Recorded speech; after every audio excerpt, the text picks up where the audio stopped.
وقال رسول الله صلى الله عليه وسلم من صامت نجا أو كما قال عليه الصلاة والسلام صدق الله العظيم وصدق رسوله النبي الكريم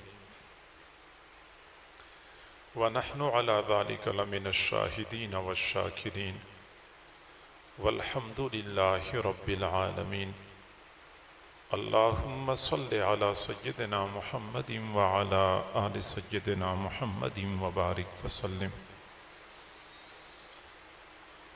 اللہ رب العزت نے اپنی قدرت کاملہ سے ہمیں پیدا فرمایا اور اپنی حکمت کاملہ سے انتہائی قیمتی اعضاء عطا فرمائے۔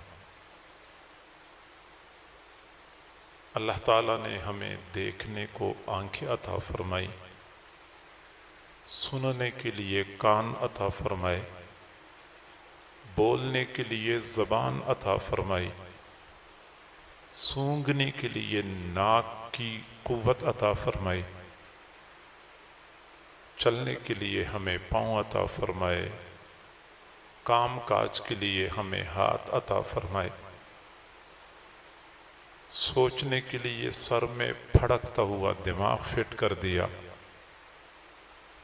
ایمان، توکل اور یقین کے لیے اللہ نے سینے میں دھڑکتا ہوا دل نصب کر دیا۔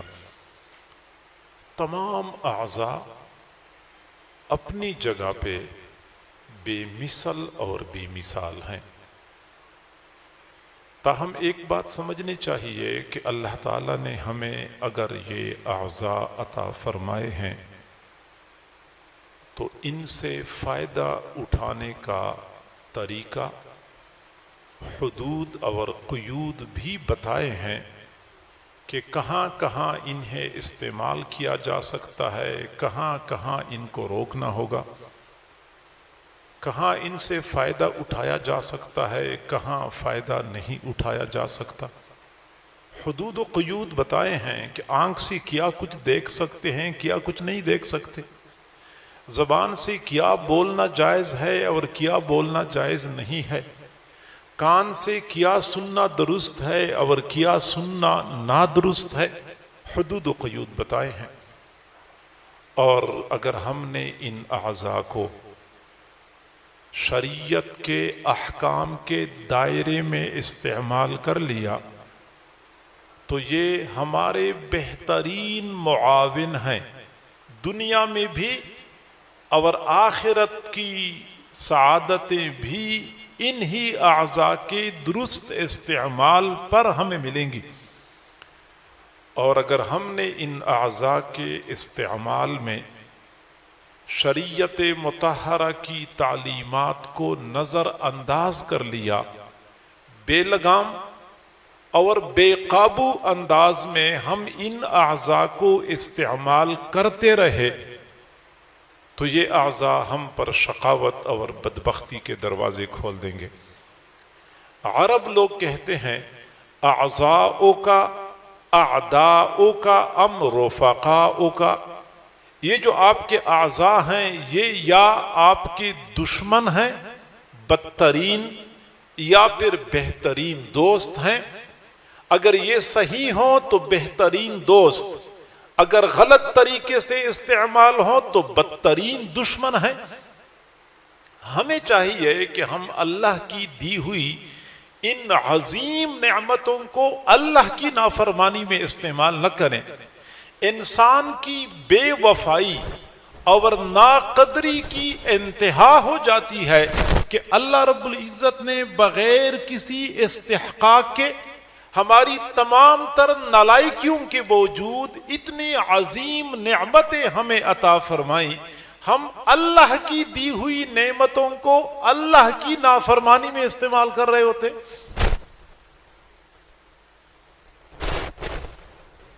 اب اگلی بات سمجھ لیں کہ ان اعضاء میں سے ہر عضو انسان کے لیے زبردست نقصان کا باعث بن سکتا ہے اگر صحیح استعمال نہ کیا جائے، لیکن اللہ والے اہل دل فرماتے ہیں کہ ان تمام اعضاء میں انسان کے لیے سب سے زیادہ خطرناک عضو وہ انسان کی اپنی زبان ہے. زبان کا شر، زبان کی آفات کی فہرست اتنی لمبی ہے کہ باقی سارے اعضاء کے شرور کو اکٹھا کر دیا جائے تو زبان کا شر اس پر غالب آئے گا. حضرت لقمان حکیم کو استاد نے بھیجا کہ یہ بکری لے جاؤ، اس کو ذبح کر دو. اس بکری کے پورے جسم میں سے گوشت کا جو بہترین ٹکڑا ہے وہ لے کے آ جاؤ. وہ چلے گئے، بکری کو ذبح کر لیا اور زبان کاٹ کے لے کے آ گئے. کہنے لگے کہ یہ بہترین ٹکڑا ہے. استاد نے کہا بہت اچھا، اب دوبارہ چلے جاؤ، اس بکری کے جسم میں جو بدترین ٹکڑا ہے وہ لے کے آ جاؤ. وہ چلے گئے، دوبارہ وہی زبان لے کے آ گئے. استاد حیران کہ جب میں نے بہترین ٹکڑا گوشت کا مانگا زبان لے کے آئے، میں نے بدترین مانگا زبان لے کے آئے. تو جواب دیا کہ جی ہاں، اگر یہ زبان درست ہو جائے تو پورے جسم کا بہترین عضو یہی زبان ہے. اگر یہ بگڑ جائے تو بگاڑ اور فساد میں کوئی عضو اس کا ہمسر نہیں ہو سکتا. اور عرب لوگ کہتے ہیں کہ جرمہ صغیر و جرمہ کبیر. اس زبان کی جسامت تو چھوٹی ہے لیکن اس کے جرائم بہت بڑے بڑے ہیں. چنانچہ مشاہدہ یہ ہے، تجربہ یہ ہے کہ آج اس زبان نے ہماری انفرادی زندگیوں میں یا اجتماعی زندگیوں میں جتنا فساد برپا کر رکھا ہے کسی اور عضو نے اتنا فساد برپا نہیں کر رکھا. عام طور پہ لوگ یہ کہتے ہیں کہ بدنظری یہ بہت بڑا گناہ ہے اور بہت عام ہو چکا ہے کہ ہر بندہ غلط نگاہ اٹھاتا ہے، دوسروں کی بیٹیوں کے اوپر غلط نیت سے نظریں جماتا ہے. جوان بھی اس میں مبتلا ہے اور بوڑھے بھی مبتلا ہیں، درمیانی عمر والے بھی مبتلا ہیں. میں مانتا ہوں کہ یہ جرم بہت بڑھ چکا ہے، لیکن یہ تو صرف مردوں تک محدود ہے یا بڑوں تک محدود ہے. اور زبان کا استعمال تو اس سے کئی گنا زیادہ خطرناک ہے.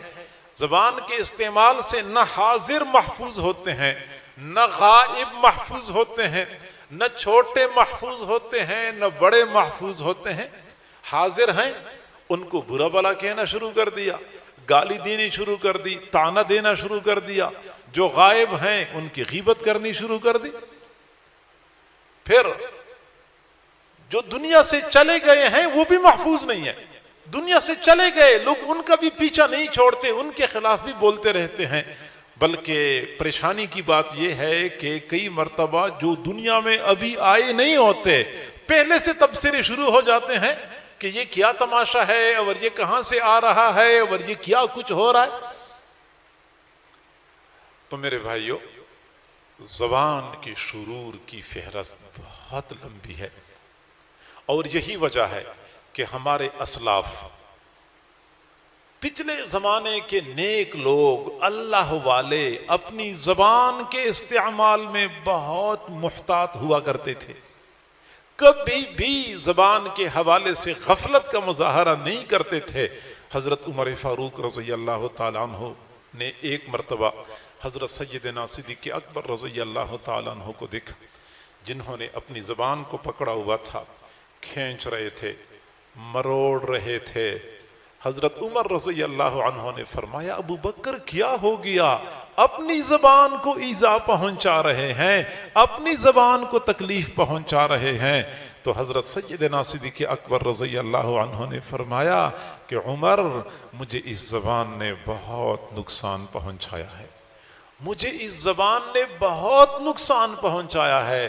میرے بھائیو، اگر حضرت ابو بکر صدیق رضی اللہ عنہ جیسی شخصیت بھی اپنی زبان کے استعمال کے بارے میں مطمئن نہیں تھے، فرما رہے تھے مجھے بہت نقصان پہنچایا ہے، ہماری زبانیں تو صبح سے لے کے شام تک بے قابو استعمال ہو رہی ہوتی ہیں، پتہ نہیں ہماری زبانوں نے ہمارے لیے کس قدر ہلاکت اور بربادی کا سامان تیار کیا ہوگا.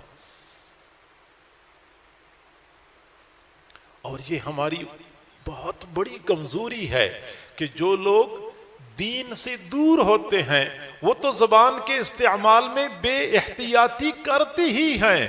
وہ لوگ جو ظاہر میں اچھے بھلے دیندار نظر آتے ہیں 5 وقت نماز تکبیر اولیٰ کے ساتھ پہلی صف میں امام کی پیچھے ادا کرنے کا اہتمام کرتے ہیں, عمرے کی کوشش کرتے ہیں, زکوٰۃ کی ادائیگی اہتمام سے کرتے ہیں, روزے اہتمام سے رکھتے ہیں, تلاوت پابندی سے کرتے ہیں.